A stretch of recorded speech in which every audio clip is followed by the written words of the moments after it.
नवीन उत्साह। कई कई दिन भोजन न मिलने पर कभी ऐसा नहीं कि ऐसे बैठे, एक नवीन उत्साह। ब्रह्मचर्य एक महान बल, महान तेज है जो कभी तुम्हें झुकने नहीं देगा, टूटने नहीं देगा। जीवों पर दया करो, ये मुर्गा गाय भैंस बकरा राक्षस मत बनो।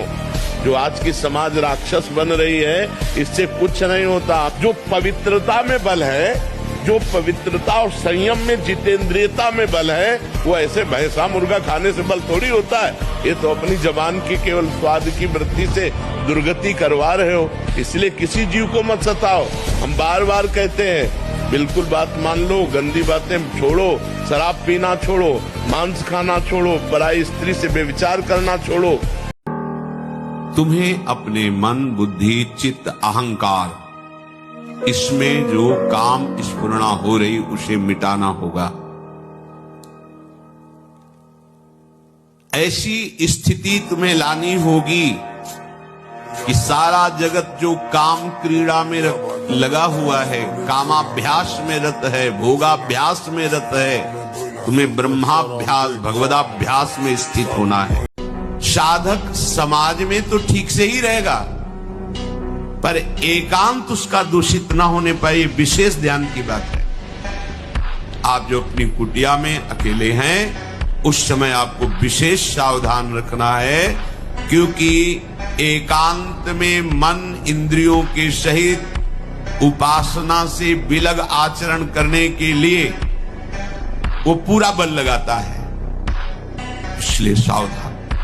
महाराज जी, ये मन और बुद्धि मेरे बॉस बन चुके हैं, जैसा ही चाहते हैं वैसा ही कराते हैं। मैं इनको नौकर बनाना चाहता हूँ महाराज। नाम जप, नाम जप, नाम जप में इतनी बड़ी सामर्थ्य है कि बिगड़ा हुआ मन और बिगड़ी हुई बुद्धि भगवान में स्थित हो जाए। और मन को बार बार भगवान में लगाने की चेष्टा करो, धीरे से परम पवित्र होकर तुम्हारे अधीन हो जाएगा। तुम जैसा चाहोगे वैसा चलेगा। धर्म विमुख आचरण, धर्म रहित आचरण, दुख देने वाला आचरण। भाई आचरण सुधार लीजिए।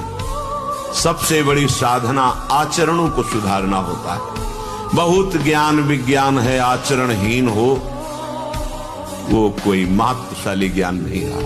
अरे भाई, तुम्हें सूझ नहीं रहा कि तुम मरोगे? कदम बढ़ाओ, पीछे मत लौटो, इधर उधर किसी को मत ताको कि तुम्हारा कोई सहयोग करेगा। अगर किसी को सहयोगी माना तो निराश ही कर देगा। अब तो नहीं हो पाएगा, क्योंकि 10 वर्ष हो गए, इसके बाद भी वही। अब नहीं, मन और 5 ज्ञानेंद्रियों की गति नीच विषयों की तरफ ही है। अब भजन के द्वारा इनको ऊर्ध्वगामी बनाना हो। जब हम गुरु चरणों का आश्रय लेकर उनके द्वारा बताई हुई साधना करते हैं, धीरे धीरे मन को विषयों से हटाकर प्रभु में लगाते हैं, उसमें भी भोजन का सुधार, नेत्रों का सुधार, कानों का सुधार, गंदी बातें नहीं सुननी चाहिए, वाणी का सुधार, नाम जप करना चाहिए, प्रपंच की बातें नहीं करनी चाहिए। जब ये सुधार करते हुए सनई सनई मन और इंद्रियों को प्रभु में लगाओगे तो दीर्घ काल के अभ्यास में ऐसा फल आएगा कि वो मन फिर चंचलता छोड़कर भगवान में लग जाएगा। अधिकतर दाईं करवट से सोना ब्रह्मचर्य के लिए लाभदायक रहेगा। सोते समय भगवत चिंतन अत्यंत आवश्यक है। यदि आप सोते समय छूट दे दी तो गलत चिंतन उस समय जरूर होगा, और गलत चिंतन हुआ अगर सो भी गए तो धोखा हो जाएगा। ये सबसे बड़ी कमी है, जो हम निराश हो जाते हैं। किसी भी स्थिति में निराशा नहीं आनी चाहिए यार। मनुष्य जीवन में किसी भी स्थिति में निराशा नहीं आनी चाहिए। हम फेल हो जाएं, हम हार जाएं, हम घाटे में, हम विपत्ति में, ये सब बनी रहेगी क्या भैया? रात नहीं रही तो दिन नहीं रहेगा। उसके चेहरे में प्रसन्नता कभी झलक ही नहीं सकती। दुखी व उदास जो ब्रह्मचर्य का नाश करता है, देखने से इस बदसूरत नजर आने लगेगा। चाहे जितना गोरा हो, चाहे जितना ऊपर से चिकनाहट लगाए हो, लेकिन उसके कपोल और नेत्र बदसूरत होंगे। ये जितनी भी चिंता, शोक, दुख, मृत्यु आदि का भय है, ये सब नष्ट हो जाएगा। आप शरीर नहीं है, आपका स्वरूप सच्चिदानंद है। किसी भी शस्त्र अस्त्र की ताकत नहीं कि आपको मार सके। प्राण जिसका ब्रह्मचर्य ठीक है, बिना प्राणायाम के भी वो सूक्ष्म हो जाएगा। जिसका प्राण सूक्ष्म है, ब्रह्मचर्य ठीक है, मन को एकाग्र करने के लिए ज्यादा श्रम नहीं करना पड़ता। ये तीनों एक तार जुड़े हुए हैं। ब्रह्मचर्य ठीक नहीं, मन भयानक चंचल बदमाश होता चला जाएगा, गंदी से गंदी बात पेश करेगा आपके सामने, गंदे से गंदे आचरण करेगा, भूल जाएगा कि हम मनुष्य हैं, पशुवत आचरण में उतार देगा। कभी कहीं भरपेट भोजन मिला हो तो मिला, कभी निराश हताश और ऐसा नहीं कि चलने लायक नहीं, ऐसा कभी अनुभव जीवन में नहीं। शांत ब्रह्मचर्य और संयम का बड़ा बल होता है। सियाजू से हनुमान जी कह रहे कि महाप्रभु ने आदेश नहीं किया, नहीं तो राम बल से कहता हूँ इस दशकंदर को थप्पड़ मारकर इसको गिरा के इसकी स्त्रियों को बंदी बना के और आपको साथ लेके अभी रघुनाथ जी के चरणों में चला जाता, पर प्रभु ने आदेश नहीं किया। जो हो गए ना तो चिंता नहीं, बहुत अच्छा है, तू बिल्कुल डिप्रेशन में नहीं है, केवल तेरी स्वीकृति गलत हो गई है, तू स्वीकृति संभाल ले, अभी ठीक है, ठीक है। किसी भी अपनी निंदा करने वाले के प्रति कभी भी बुरा व्यवहार बर्ताव नहीं करवाना चाहिए, क्योंकि भगवान प्रेरित करते हैं निंदा करा करके महान बनाने के लिए। ये शब्द याद कर लो। जब तुम्हारी निंदा होने लगे, प्रतिकूलता होने लगे, विपत्ति आने लगे, संकट सताने लगे, तो जान लेना कि तुम्हारी अध्यात्म की भूमिका उठने वाली है, पक्का। आज बहुत लोग हैं जो महान तेजस्वी चरित्रवान संतों में कमियां ढूंढते हैं सोशल मीडिया पे, और उनकी छोटी छोटी गलतियों को पकड़ के और लोगों को भ्रमित करते हैं। मंदिरों में मत जाना, पाखंड फैल रहा है, और कहाँ जाए भाई चादर चढ़ाने? देशद्रोही गद्दार जिहादियों के पास जाओगे क्या, जो गर्दन काट रहे हैं? बोलो, लव जिहाद में हमारी बच्चियों को फंसाकर बलात्कार कर रहे हैं, उनके पास जाओगे क्या? अरे महान चरित्र की शिक्षा, गौ की शिक्षा, जीवन सफल अगर बना सकते तो संत बना सकते, बाकी किसी के बस की बात नहीं भाई। फिर आगे चलकर आप करोगे भी नहीं, पर वो शक्तिपात हो जाएगा, मतलब नष्ट हो जाएगी वीर शक्ति। वो आपको ऐसा लगेगा कि हमने तो कुछ किया ही नहीं, और वो ऐसे हो जाएगा, मतलब नष्ट नाड़ियां। ये हम अनुभव की बात कहते हैं जो हमसे मिले हैं साधक, कि स्नान कर रहे हैं, कोई हमारी क्रिया नहीं, पर ऐसे हम सोने जा रहे हैं पर कुछ क्रिया नहीं, ऐसे छू गए। उपासक जब विषयी पुरुषों का संग करने लगता है तो उनसे भी नीचे वो गिर जाता है। चलो तो उस मार्ग में आपको दिखाई देगा, जहां भी कोई अशांति हुई है तो शास्त्र आज्ञा का उल्लंघन हुआ है, वही अशांति हुई। नहीं, आज तक का अनुभव है, शास्त्र के मार्ग पर चलने वाले को कभी भी कहीं कोई बाधा रोक नहीं सकी। ये बैठालना चाहिए। जैसे आप नियम लिए कि मैं आजीवन ब्रह्मचारी रहूंगा, तो आपको पक्की सुविधा एक समय आएगी कि आप आराम से भोग लीजिए, कोई निगेटिव नहीं, कोई नकारात्मक सोच भी नहीं आएगी, आप उसको स्वीकार करें, क्योंकि आपके व्रत को भंग करने के लिए माया ऐसी सुविधा देगी कि तो साधक जीवन भर इस बात से सावधान रहे। यदि नैष्ठिक ब्रह्मचर्य संयम, अगर संयम और ब्रह्मचर्य में तो तुम्हारे अंदर वो बल होगा जो बल मांस खाने से नहीं होगा। आज हमारी पवित्रता नष्ट हो रही है, आज हम अपवित्र भोजन पा रहे हैं। अगर ब्रह्मचर्य से रहो और पवित्र अन्न पाओ और डट के व्यायाम करो तो तुम किसी को भी परास्त कर सकते हो। डबल शरीर है, लेकिन आपके अंदर ब्रह्मचर्य तो हो सकता है आप ऐसे हो, लेकिन डबल शरीर वाले को आप गिरा सकते हो। वीर पूरे शरीर के रक्त के साथ है, उसी से आपकी हड्डियां मजबूत होती हैं, उसी से आपका शरीर बलिष्ठ होता है, उसी से आपके मन को पवित्र विचारों में चलने की सामर्थ्य मिलती है। ये जो कहते हैं ना कि हम नहीं चल पा रहे हैं, हम भजन नहीं कर पा रहे हैं, आप कमी को पहचानिए। शरीर के भीतर जो मनोवाह नाम की एक नाड़ी है, ये मंथन कार्य करती है। जे ही आप कामासक्त हुए चिंतन के, तो पूरे शरीर से जैसे दही के मंथन से वो घृत निकाल ले, वैसे ये मनोवाह नाड़ी काम करती है। अगर हम ब्रह्मचर्य से सही चले और अपनी पढ़ाई पर ध्यान दें तो कोई ऐसी बात नहीं जो हम बोल ना सके। तो ऐसे थोड़ी, अब जैसे अपने लोग हैं, अब ज्ञान मार्ग का प्रश्न कर दो आप, या भक्ति मार्ग करो या कर्म मार्ग करो, अष्टांग योग का करो, तो आपको हर उत्तर मिलेगा। तो गुरुजी आप जैसी बुद्धि कहाँ से मिले? ब्रह्मचर्य से। डरना नहीं, झुकना नहीं, और किसी के भी धमकाने से आप कभी भी अपने निर्णय को नहीं बदलना। चाहे जितना कोई बड़ा हो, भगवान से बड़ा कोई नहीं। वो अनंत माया शक्तियों का स्वामी परमात्मा है, वो कैसे तुम्हें गिरने दे सकता है। भीम पुष्प लेने जा रहे थे, सौगंधिक वन, इसलिए रास्ते में बैठ गए बंदर के रूप में। अब उनकी इतनी लंबी पूंछ थी कि साइड में पहाड़ है और छोटी रास्ता बीच में। तो भीम ने कहा कि ए बंदर पूंछ हटा ले, मुझे जाना है। उनका बूढ़ा हो गया हूँ, हिम्मत नहीं हटाने की, हटा लो। उनका मेरी अवहेलना करता है। उनका हटा लो भाई, बूढ़ा हो गया हूँ, मेरी पूंछ हटा के चल दो। वो पूंछ पूरा बल भीम ने लगा दिया। तो हाथ जोड़कर खड़े हो गए कि मैं समझ गया साधारण बंदर नहीं, आप मेरे बड़े भ्राता पवन पुत्र भगवान। यदि आपने अंगों को छेड़ा नहीं है तो लिख लो, आपका ब्रह्मचर्य क्षीण नहीं हो सकता। मानसिक चिंतन गंदा, प्रक्रियाएं आपकी गंदी, खान पान आपका ठीक नहीं, तो एक रूप के आप देखते जाना, आपको भजन में रुचि क्या। अगर हम आज दहाड़ रहे हैं तो भगवान की शरण में और ब्रह्मचर्य से, उससे हम दहाड़ रहे हैं भगवान की शरण में और ब्रह्मचर्य। वही तुम्हें सब नौजवानों को कहते हैं, जिसे निकालने में इतना आनंद समझते हो, उसको रोक के तो देखो, बहादुर बन जाओगे, माया पर विजय प्राप्त कर लोगे, हर विपत्ति हर संकट को रौंदने की सामर्थ्य आ जाएगी।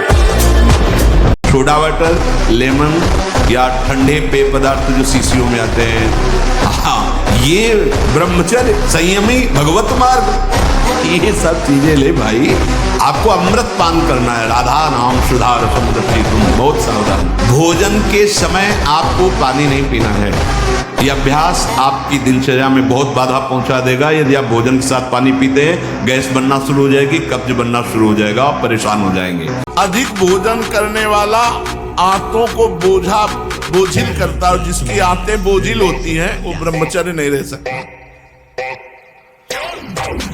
जिसके पेट चर्बी हो ब्रह्मचर्य के तो। यदि तुम्हें वीर्यवान बनना है, आरोग्यवान बनना है, भगवत प्राप्ति करना है तो ब्रह्मचर्य रहना है तो भोजन सात्विक और अल्पाहार। रीढ़ की हड्डी झुकाकर बैठने में आराम महसूस करना, ये सब उसी ब्रह्मचर्य नाश के लक्षण है। ब्रह्मचर्य आपको ऐसे बैठने ही नहीं देगा। देखो जरा सी एकाग्रता का आएगा तो बिल्कुल सावधान। अरे महान शक्ति है। अगर हम आज दहाड़ रहे हैं तो भगवान की शरण में और ब्रह्मचर्य से, उससे हम दहाड़ रहे हैं भगवान की शरण में और ब्रह्मचर्य। वही तुम्हें सब नौजवानों को कहते हैं, तुम थोड़ा जिसे निकालने में इतना आनंद समझते हो, उसको रोक के तो देखो, बहादुर बन जाओगे, माया पर विजय प्राप्त कर लोगे, हर विपत्ति हर संकट। अधिक वीरपात होने पर मूर्छा भी आ जाना, स्मरण शक्ति का ह्रास हो जाना। बहुत बार प्रयास करो फिर भी याद नहीं होगा।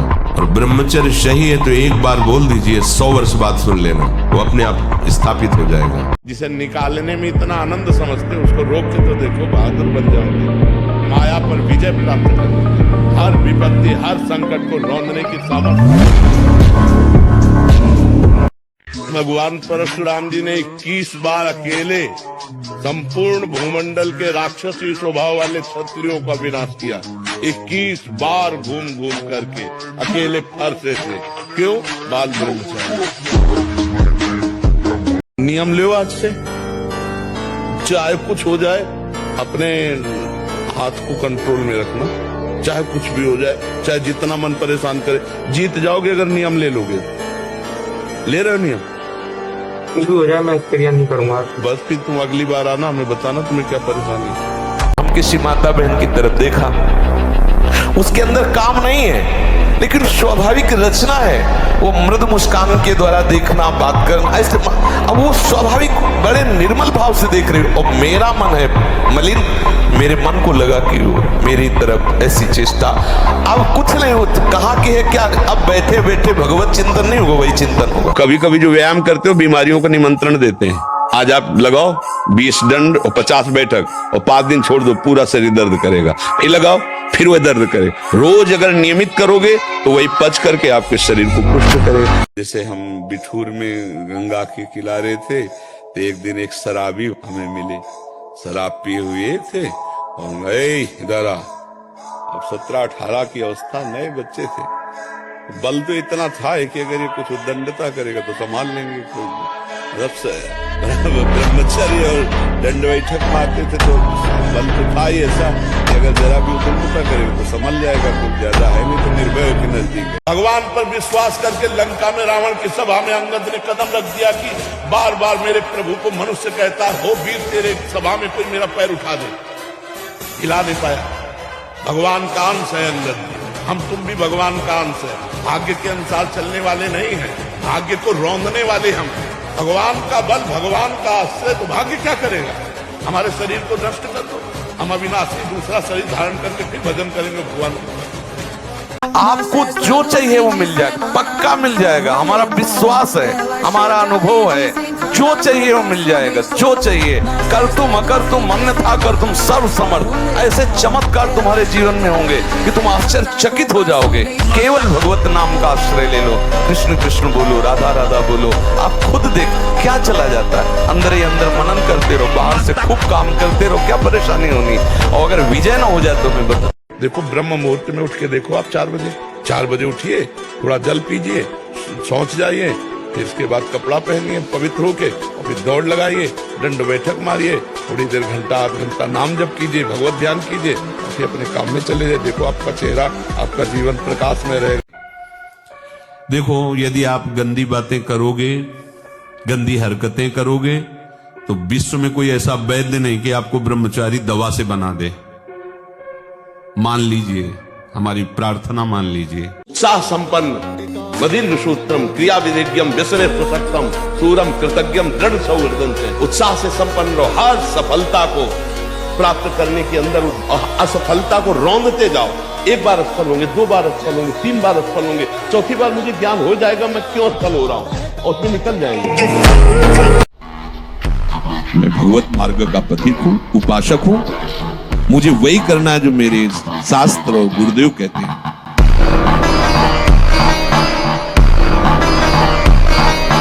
लड़ना सीखो समस्या से हारना मत सीखो। समस्याएं तो आती रहेंगी, लेकिन तुम्हारा जो जीवन है बार बार नहीं मिलेगा। और नाम जप करोगे तो सबसे जीत जाओगे। नाम जप करोगे तो दूसरों को भी बचाने वाले बन जाओगे। नाम जप करोगे तो सही बात, तुम्हें कोई डिप्रेशन में डाल सके आज तक ऐसी कोई समस्या पैदा नहीं। आप नाम जप करके तो देखो। अगर बस चले तो हम सब समस्याओं को मिटा दें, लेकिन हमें मिटाना नहीं, हमें भोगना पड़ता है। बड़े बड़े संतों को भोगना पड़ता है, नहीं भोगना पड़ता। तो इसलिए ये विचार कीजिए कि अगर मिटाना संभव होता तो दशरथ जी की मृत्यु नहीं होती। जिनके पुत्र भगवान राम है, राम के पिता कहलाने का सौभाग्य जिनको मिला, उनको भी तड़प तड़प करके प्राण त्यागने पड़े। हा राम हा राम हा राम। वीर आप नष्ट नहीं करते तो इतने बलवान हो जाते हैं कि एक बार विष को भी वो पचा डालेंगे। इतनी उसमें सामर्थ्य है, आपकी हानि नहीं होने देंगे। शरीर के भीतर बताया था कल भी, एक मनोवाह नाम की नाड़ी है। इस नाड़ी का कार्य है मथानी जैसे नहीं, दूध दही का मंथन करे तो मक्खन निकाल देती है। ये इतनी चिंतन से गर्म हो जाती है नाड़ी। तो वीर पूरे शरीर के रक्त के साथ है। उसी से आपकी हड्डियां मजबूत होती हैं, उसी से आपका शरीर बलिष्ठ होता है, उसी से आपके मन को पवित्र विचारों में चलने की सामर्थ्य मिलती है। यही भूल है कि ये कर सकते हम नहीं कर, क्यों नहीं हम कर सकते।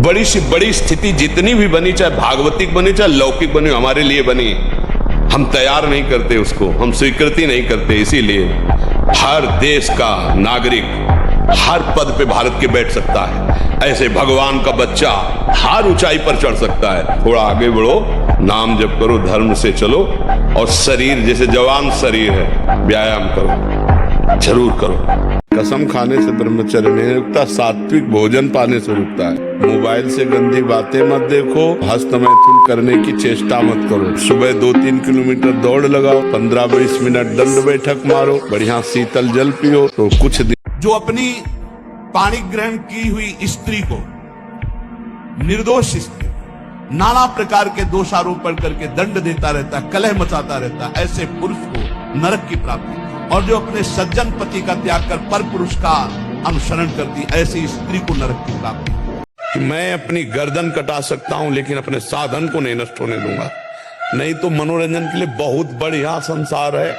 माया ऐसे अवसर फेंक देती है, एक ही मनोरंजन थोड़ी है। नेत्रों का, श्रवणेन्द्रिय का, घ्राणेन्द्रिय का, रसेन्द्रिय का, जनेन्द्रिय का, इन वेगों को सहना बहुत कठिन है, और इनके मनोरंजन के लिए फिर व्यवस्था कर देती है। क्योंकि भगवत प्राप्ति करना चाहते हो ना, तो ये मनोरंजन वाटिका में आओ। तो जो कहता है नहीं, तुम इतने मजबूत बनो कि कोई भी बुराई तुम्हारे हृदय में प्रवेश न करे, कोई भी तुम्हें बुरा न दिखाई दे, और तुम सब में भगवान को देखकर इस माया पर विजय प्राप्त कर लो।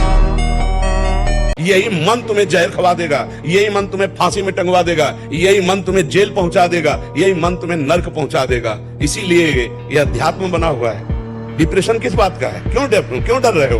तुम्हारा पाप तुम्हें डरा रहा है। तुम बिल्कुल खुला बच्चा मानो ना, ये तुम्हारे आचरणों का फल तुम्हें प्राप्त हो रहा है और कोई नहीं है। कोई डिप्रेशन, किस बात का डिप्रेशन है? जिस मन को हमें सच्चिदानंद चिंतन में लगाना चाहिए, उस मन को हमने गलत चिंतन में लगाया। जिस शरीर से हमें सद आचरण करने चाहिए, हमने गलत आचरण किए, तो परिणाम भोगना पड़ेगा। आपको यदि लगता है झूठ बोलने से हमें 1000 का फायदा हो जाता है, तो 10,000 का पीछे नुकसान आ रहा है जिसे तुम नहीं देख पा रहे हो। माना सत्य बोलने से आपको 4 रुपए मिलेंगे और झूठ बोलने से 400 मिलेंगे। लेकिन आप ध्यान रखना, अगर झूठ बोल के कमाओगे तो ऐसे बच्चे पैदा होंगे कि जिंदगी भर उनकी तुम्हें सेवकाई करनी पड़ेगी और अधर्माचरण में तुम्हारी प्रवृत्ति बढ़ेगी। जीवन भर रोग, प्रपंच, क्लेश, अशांति, इससे आप दुखी रहोगे। सात्विक आहार आपने पाया, पर विचार आपका सात्विक नहीं है, अधार्मिक विचार है, दुष्ट भाव है, तो सात्विक व्यर्थ हो जाएगा। भोजन वो उसी को सपोर्ट करेगा। भोजन के समय बिल्कुल सावधान रहो, वो आपकी नस नाड़ियों में फैलकर वैसा ही प्रभाव फैलाएगा जैसा आप चिंतन कर रहे हैं। ब्रह्मचर्य प्रत्येक मार्ग के लिए बहुत सुंदर नींव है। चाहे वो गृहस्थ में जाए, चाहे किसी खेल में जाए, या किसी कार्य। गांव में पहले तो 10-20 पहलवान होते ही थे, अब समय बदल गया है, हमारी राष्ट्र सेवा में है। तो अगर ब्रह्मचर्य तो स्मृतिवान है, धैर्यवान है, बलवान है, तभी वो राष्ट्र सेवा में लग पाएगा।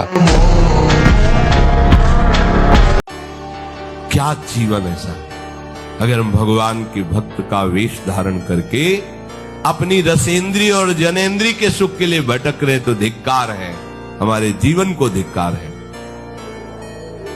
श्वांग रचने से काम नहीं चलता। अपने जीवन को प्रभु के चरणों में जो समर्पित कर देता है, वही महात्मा बनता है। इसका प्रश्न खूब नाम जप करो, भगवद आश्रित रहो, माता पिता की सेवा करो। अभी नई अवस्था है, ब्रह्मचर्य पर दृष्टि रखो, गंदे आचरणों की वृत्ति वाले लोगों का संग न करो, दृश्य न देखो, वैसा बात न करो। भोजन ठीक से पचता नहीं, मलबद्धता हो जाती, कब्जियत हो जाती है। परिणाम में बवासीर आदि कई तरह के रोग प्रकट हो जाते हैं। या तो नींद नहीं आने लगेगी, या फिर ऐसी आएगी कि घंटों, मतलब 8-10 घंटे सोए, फिर भी उठे, फिर भी आलस्य, प्रमाद, ये बना रहेगा। आंखों में हर समय भारीपन बना रहेगा। बिना किसी चेष्टा के रात्रि में स्वप्न दोष हो जाएगा, वीरपात हो जाएगा। ये परमात्मा ने तुम्हें खेती दे दी और बीज दे दिया, अब बोते क्या हो ये तुम्हें देखना है। खेती दे दी, भारत भूमि में मनुष्य शरीर, बीज दे दिया तुम्हारी बुद्धि। पाप कर्म बोते हो या पुण्य कर्म बोते हो। अब बम्बुल बोओगे, दाग छुआरा खाना चाहोगे तो बेकूफी होगी। गन्ना बोओगे तो गन्ना मिलेगा, बम्बुल बोओगे तो बम्बुल मिलेगा। अवश्य में भुक्तव्यम कृतम कर्म शुभाशुभम। या मनमानी आचरण करते हैं, इसके बाद भगवान को दोष देते हैं। ब्रह्मचर्य आ जाता है, शरीर भले रोग से ग्रसित हो, तो विचार शक्ति इतनी बलवान होती है कि शरीर शक्ति के हीन होने पर भी वो प्रसन्न है। ब्रह्मचर्य बहुत बड़ा वरदान है। 30 मिनट तो पूरे शरीर को ऐसा व्यायाम में रखो, पसीना पसीना हो जाए। अब 8-10 बजे तक सो रहे तो व्यायाम कब करें? 4 बजे उठ के नहा धो करके घंटा दंड बैठक मारे, तो आप देखो आपका जीवन प्रकाशित होने लगे। पराई माता बहन का अवसर भी आवे तो भी ये बस ये कि आप हम प्राण त्याग सकते, लेकिन हम गलत आचरण नहीं कर सकते। क्या मुर्दे जैसा जीवन, जो इंद्री जैसा चाहे वैसा डाउन कर दे, जैसा चाहे वो हमें शोक दे दे, दुख दे। थोड़ा सा साहसी बनो, तुम भगवान के अंश हो, तुम कुछ भी कर सकते हो, कुछ भी।